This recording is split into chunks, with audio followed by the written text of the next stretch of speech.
Hello everyone, this video is for the summary of lesson number 170 and the name of the lesson is Milestone Championship Celebration and Final Round. For the first step, you will announce that today the third round of Milestone Championship has ended.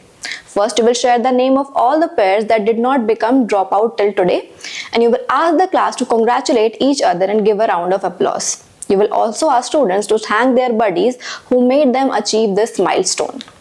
You will ask students to share their experience and how they motivated each other to be regular, and you will make this fun and lively conversation by being energetic and giving attention to everyone's talk.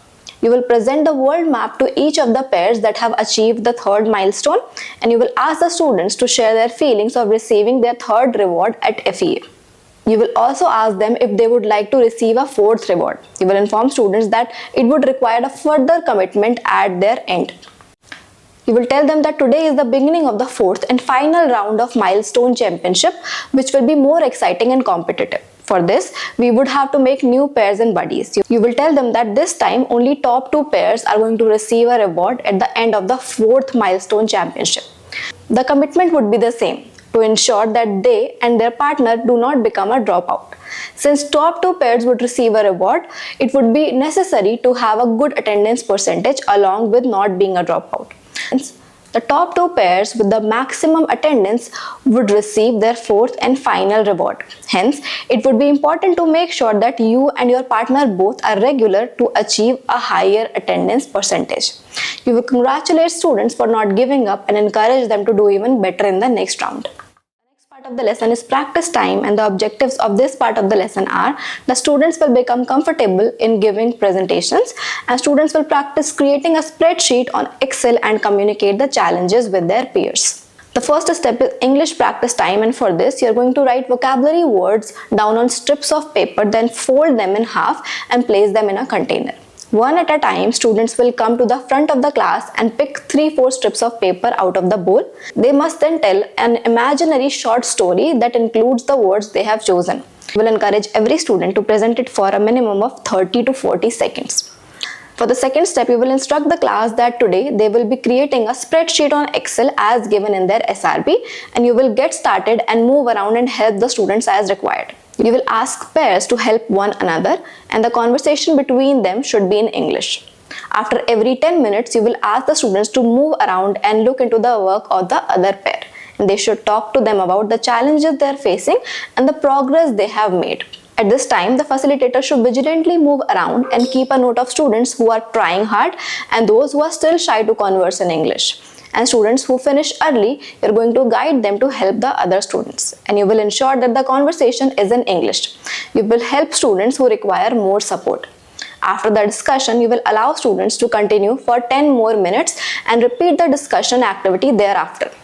The next part of the lesson is following instructions well, and the objective of the lesson is that students will be able to follow written and verbal instructions accurately and efficiently to complete a task with minimal efforts. For the first step, you are going to introduce the topic to the students. You will explain that following instructions will affect success in your studies, workplace and life. Then you will ask students what are other contexts or situations where you need to follow instructions. For the second step, you will tell the students that following instructions well is much more than carefully reading or listening to verbal instructions. You will ask students what are the steps involved when they are trying to follow instructions, and you will guide them to understand that this is actually a complex process that involves language, mental flexibility, attention to details, listening skills, analysis and expression. You will emphasize to the students that following instructions well is something that needs to be learned. You can suggest that students write this down in their notebooks to emphasize that this is a learned skill that can be improved over time. For the third step, you will guide students through part C, which focuses on 3 aspects of following instructions well. And after discussing active listening, complete the Simon Says activity with the students. You will ask all students to stand up, and the facilitator also stands at the front of the class. You will tell the students that you will now tell them to do an action and they should copy the action, but only when you say Simon Says. If you don't say Simon Says, they should not do the action even if you are doing it. To start the game, you can say Simon says clap your hands and clap your hands at the same time. Then the student should copy your action. Then you can say Simon says touch your nose and touch your own nose. The student should again copy you. Then you can say touch your knees and touch your own knees. The student should not copy your action this time because you did not say Simon says. You can repeat this game several times with different actions and students will practice their ability to actively listen to the instructions. Then you will reflect on the game with the students by asking a few questions from them. The first question is, how did you find the Simon Says game and was it challenging or easy for you? Did anyone have difficulty following the instructions? What made it challenging? How did you determine whether or not to follow the command when Simon didn't say? And did you notice any strategies that helped you remember to follow only the correct commands?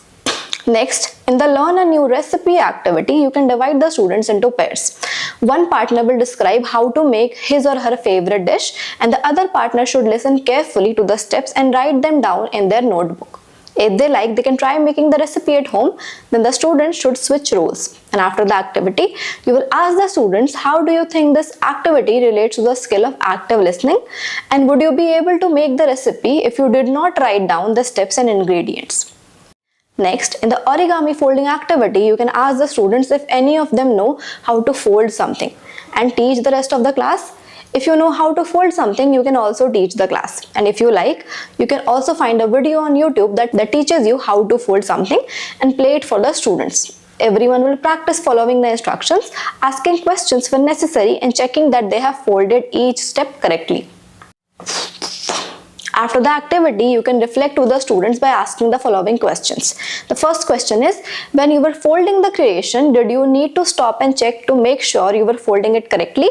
And did you need to ask questions or replay the video? The second question is, how does the transformation of a simple piece of paper into a more complex structure relate to personal growth or development? And what role did concentration and focus play in successfully following the instructions? For the fourth step, you will complete part D with the students by reading and discussing the list of steps for following instructions well. And after discussing the list, students can practice applying the steps in a role play. One student will be the manager and the other the employee. In front of the class, the manager will give the employee a list of tasks to complete in the classroom. Some examples are given in the lesson. The employee should follow the steps listed above and complete the tasks. And the other student should observe and give the employee feedback if he or she missed a step.